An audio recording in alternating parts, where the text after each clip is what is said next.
WhatsApp guys, आज हम देखने वाले हैं S Jaishankar sir shuts up Trump.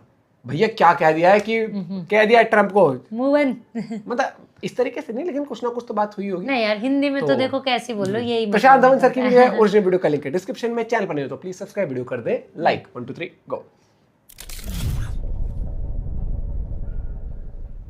नमस्कार, वेलकम टू करियर 247। मैं हूं प्रशांत धवन। नाउ रिसेंटली भारत के विदेश मंत्री डॉक्टर एस जयशंकर ने डोनाल्ड ट्रंप के सभी क्लेम्स को ओपनली इंटरनेशनल मीडिया के सामने डिस्ट्रॉय कर दिया। और इनकी जो ये स्टेटमेंट है ना, ये आप हर जगह देखोगे, कमाल की स्टेटमेंट है। US was in United states. And where was the US in this process?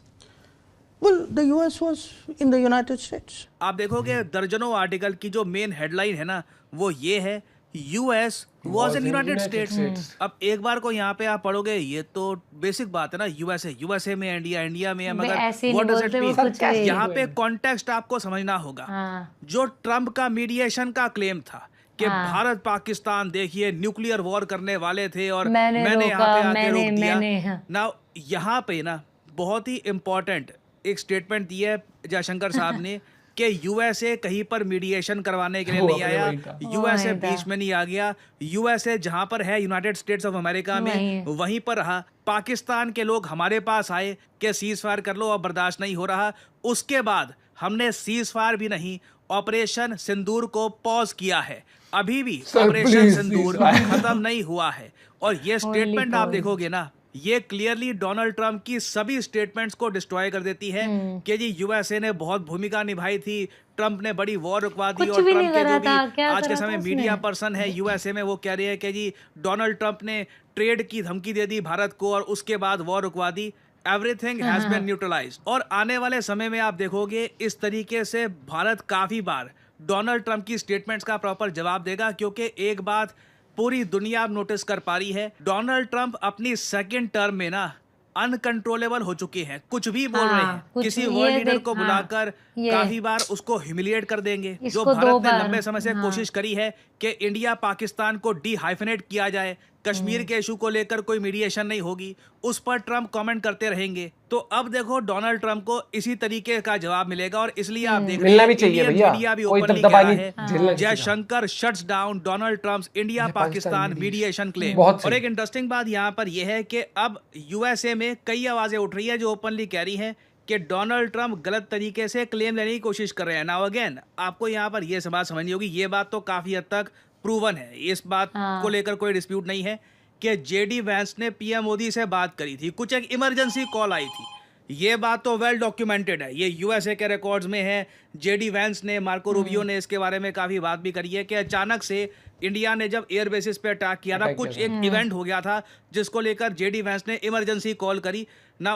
क्या हम ये कह दे कि जी यूएसए ने सीज फायर करवा दिया कुछ, और उसके बाद यूएस ये भी क्लेम कर रहा था किसी थर्ड पार्टी कंट्री में इंडिया पाकिस्तान मिलेंगे, ऐसा कुछ वगैरह। इंडिया ने ये सारी बातें रिजेक्ट कर दी है। क्या यूएस थोड़ा बहुत इन्वॉल्व था? जी हाँ, फोन्स आए थे यूएसए से, ठीक है, कि मार्को रूबियो और ये जेडी वैंस वगैरह ये सब इन्वॉल्व थे। ट्रंप ने भी बोला कि सारी रात हम यहाँ पे जागते रहे, मगर ट्रंप ने कोई सीज फायर नहीं करवाया, दोनों को बिठा करके दोनों शांत हो जाओ। इंडिया ने बस अपनी शर्तों पर ये ऑपरेशन पॉज किया। और इंटरेस्टिंग बात यह है कि रिसेंटली जॉन बोल्टन, जो यूएसए के फॉर्मर नेशनल सिक्योरिटी एडवाइजर रह चुके हैं, इन्होंने भी ये बात कंफर्म करी कि देखो ऐसा नहीं है कि डोनाल्ड ट्रंप इंडिया का इंटरेस्ट हर्ट करना चाहते हैं। डोनाल्ड ट्रंप एंटी इंडिया हो गए हैं। Trump is just being Trump. ये ट्रंप की आदत है हर चीज में क्रेडिट लेना। और जैसे मैंने आपको बताया, ट्रंप का एक लॉन्ग टर्म गोल भी है, इनको नोबेल पीस प्राइज मिले। तो यहाँ पे इनको लगा कि अगर मैं बोल दूंगा कि मैंने कोई न्यूक्लियर वॉर रुकवा दी और सब कुछ मैंने ही मैनेज किया है, तो उससे जो उनके नोबेल प्राइज जीतने के चांसेस है वो भी काफी हद तक बढ़ जाएंगे। हाँ, इसको नोबेल चाहिए भैया, ये जॉन बोल्टन की, ये मैं चाहता हूं आप सुने। And you know how Trump has been making claims for ceasefire between India and Pakistan, which of course India has denied several times now. How do you see Trump's claim, and what is your assessment of the reason behind his claims? Well, I can say this, it's nothing personal to India. This is Donald Trump who takes credit for everything. I think he did have a call with Prime Minister Modi. I think Vice President Vance and Secretary of State Rubio were on the phone. I'm sure many other countries were calling to see what they might be able to do. and it's typical Trump that he would jump in before everybody else and take credit. So it may be irritating, probably is irritating to many people, but it's nothing that's intended to be a step against India. It's just Trump being Trump. Now John Bolton और Donald Trump के बीच में इतनी बनती है नहीं। Over the years आप देखोगे John Bolton ने काफी बार आलोचना भी करी है डोनाल्ड ट्रंप की अपनी किताबों में, अपने आर्टिकल्स में, मगर यहाँ पर आप कह लीजिए वो काफी हद तक इंडियंस को ये समझाते हुए दिखे कि ये एज्यूम मत कर लेना कि यूएसए इंडिया के अगेंस्ट कुछ करना चाहता है वगैरह, बस ट्रंप क्रेडिट लेना चाहते हैं। वो चाहते हैं कि दुनिया में इसकी गोल्ड की चेन बनवाओ। क्वेश्चन ये आता है क्या डोनाल्ड ट्रंप को इमेज चमकानी चाहिए एट आर एक्सपेंस?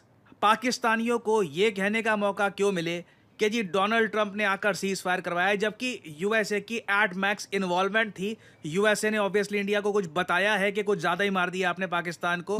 उसके बाद डिसीजन हमने लिया है कि ओके अभी के लिए राउंड 1 इज ओवर, राउंड 2 बाद में स्टार्ट करेंगे। तो अब जो डॉक्टर अजय शंकर की स्टेटमेंट आई है, और अगेन ये स्टेटमेंट यूरोप में आई है, डॉक्टर अजय शंकर आज के समय 3 कंट्रीज का टूर कर रहे हैं।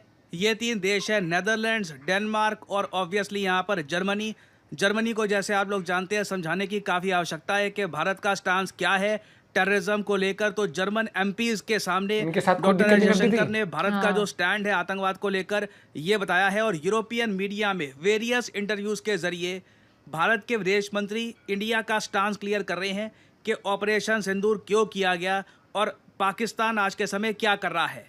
और ये जो छोटी सी क्लिप है 27 सेकंड की, ये बहुत इंपॉर्टेंट है। यहाँ पर डॉक्टर अजय शंकर कंफर्म कर रहे हैं कि यूएसए का फ़ोन कॉल आया था, मगर हमने यूएस समेत सबको बता दिया अगर पाकिस्तानियों को चाहिए कि अभी हम एक्शन रोके तो उनके जनरल्स को हमें कॉल करना होगा। ये आप सुनिए। The cessation of firing and military action was something which was negotiated directly between India and Pakistan. We made one thing very clear to everybody who spoke to us, not just United States, but to everybody, saying, look, if the Pakistanis want to stop firing, they need to tell us. We need to hear it from them. Their general has to call up our general and say this. And that is what happened. And that is what happened. Pakistani general को phone किया, उसके बाद अभी decide किया गया कि operation सिंदूर को pause किया जाएगा। ना अगेन ऑपरेशन सिंदूर को अभी के लिए रोकना सही डिसीजन था नहीं था ये आपके ऊपर है। एक बार को आप कह सकते हैं मारते रहते रोकने की क्या जरूरत थी, बट अगेन मैं फिर से बोलूंगा we still don't know the full story. एक बार को आप कह सकते हैं it doesn't really make sense कि अचानक से यूएसए का भी फोन आता है, पाकिस्तान का भी फोन आता है, न्यूक्लियर वाली बात है। सडनली इंडिया जो एयर बेसेस को डिस्ट्रॉय कर रहा था पाकिस्तान का कोई भी मिसाइल इंडिया को कुछ डैमेज नहीं कर पाया। This is all again very much proven suddenly. ऐसा क्या हमको पता लग गया कि कुछ यहाँ पे हो रहा है। और फिर हम ये भी देखते हैं कि यूएसए की तरफ से जो इनका न्यूक्लियर कंटामिनेशन कंट्रोल करने वाला प्लेन है ये जाता है पाकिस्तान में। इजिप्ट की तरफ से प्लेन्स आ रहे हैं। अभी भी जो एक्चुअल कहानी हुई है पाकिस्तान में ये सामने आने में टाइम लगेगा, बट इंडिया ने यहाँ पर ये बात क्लियर कर दी है कि डोनाल्ड ट्रंप को अगर वर्ल्ड फेम चाहिए तो हमारे एक्सपेंस पर नहीं होगी। और फ्यूचर में भी हो सकता है कि भारत पाकिस्तान पर और स्ट्राइक्स करे। ये बात जयशंकर साहब ने क्लियर कर दी है। If the terrorist are in Pakistan we will hit them where they are. This is a very important statement. Put whatever word you want, but I can tell you the message is clear and the message is act. कि हम लोग action करेंगे जब मान लो अगर फिर से हमको लगता है कि एक्शन करने की आवश्यकता है, उस केस में बिल्कुल पाकिस्तान पर हम फिर से स्ट्राइक्स शुरू कर देंगे। So again this is a very hard hitting interview और ऐसे लगातार ऐसे इंटरव्यूज यूरोप में दिए जा रहे हैं। मैं वेट कर रहा हूँ ये यूएस जब पहुंचेंगे इवेंचुअली, इंडिया के एमपीज इंडिया की टीम जब यूएस पहुंचेगी तब सीएनएन फॉक्स न्यूज के सामने बहुत ज्यादा एक्सप्लोसिव और इंटरेस्टिंग इंटरव्यू सामने वाले होने चाहिए। और अभी तो देखिए आने वाले समय में काफी बार हम यूएस को काउंटर करते हुए दिखेंगे, ना सिर्फ यूएस को पाकिस्तान को भी एक्सपोज करते हुए दिखेंगे। जो पाकिस्तान का 40 साल का ये लगातार टेररिज्म एक्सपोर्ट करने का जो इनका एक राह है प्रोजेक्ट, इसको India, European media, American media, दुनिया भर के मीडिया के ये बड़ा इंटरेस्टिंग रहेगा क्योंकि आपने देखा शशि थरूर सर के अंडर सब लोग जाएंगे क्योंकि वो लीड करने वाले हैं इस चीज को। और सबसे बड़ी बात ये है कि पूरी दुनिया आज के टाइम पर ना ये हमेशा सुनती है एस जयशंकर सर का क्या कहना है, क्योंकि इनकी डिप्लोमेसी, इनकी बातें वर्ल्ड लेवल पर ना बहुत तगड़ी होती है। इतने इनके इंटरव्यूज देखती हूँ, लिमिटेड बोलते हैं, लिमिटेड और बहुत कठोर शब्दों में, कठोर भी नहीं कहूंगा, सरकास्टिकली बहुत अच्छा कहते हैं, बहुत मीनिंगफुल, जिसे बहुत कहते हैं। मीनिंगफुल। और मुझे लगता है कि वन ऑफ द फाइनेस्ट पूरे वर्ल्ड में ये वो है फॉरेन मिनिस्टर। और इनकी खासियत ये है कि ये ना हंसते हंसते ऐसी बातें कह जाते हैं, आगे वाला भी ये सोचता है कि भैया इस अब ज्यादा पूछूंगा तो मेरी बेइज्जती हो जाएगी, और सही बोलते हैं, टू द पॉइंट बोलते हैं। और ये चीज बहुत सही है, जहां पर भी लगेगा ये पॉज हुआ है और ये चलता है, हमें नहीं पता पॉज हुआ है, लेकिन कि अंदर अंदर चल रहा हो, क्योंकि अब तो भैया सीधी सी बात है, जब तक इन्होंने ठोकेंगे नहीं तब तक शांति नहीं बैठेंगे। और एक और चीज मुझे सही लगी कि इस वीडियो से भी और आगे वीडियो से भी यही कहीं ना कहीं लग रहा है कि कुछ न्यूक्लियर वाली बात तो जो उड़ी, आपको पता है सूत्रों के हवाले से जो भी बात आती है कहीं ना कहीं उसमें कुछ तो सच्चाई होती है। तो भैया इस बारे में आपका भी कुछ ना कुछ पॉइंट ऑफ व्यू हो सकता है, आप भी बता सकते हो। और भाई देखो अभी तो शुरुआत है, आगे बहुत सारी चीज डेवलपमेंट आएंगी और हर एक चीज आपके सामने ओपन पब्लिकली नहीं बताई सकती पीछे क्या बात हुई थी, क्या चीज़ हुई थी। लेकिन हाँ, ये इंटरव्यू बहुत वायरल हो रहा है इस टाइम पर, और मैंने क्लिप देखी नहीं थी, मेरे सामने ये वाला जब वीडियो आई थी तो मैं समझ गया था, क्योंकि एक स्क्रॉल करते टाइम ना एस जयशंकर सर की रील जा रही थी, तो मैंने ध्यान दिया, क्योंकि एक भाई बनाता है कि वो पहले लाइन दिखाता है फिर उसके ऊपर बोलता है, तब मैं बता नहीं था। लेकिन प्रशांत धवन सर की वीडियो में इसमें बहुत सी चीजें क्लियर हुई आपको भी। अब मजा आएगा जब शशि थरूर सर की टीम जो बनाई गई है अलग अलग जगह जब जाएंगे वो क्या बोलती है। मिलते हैं आपसे वीडियो के साथ। जय हिंद, जय भारत।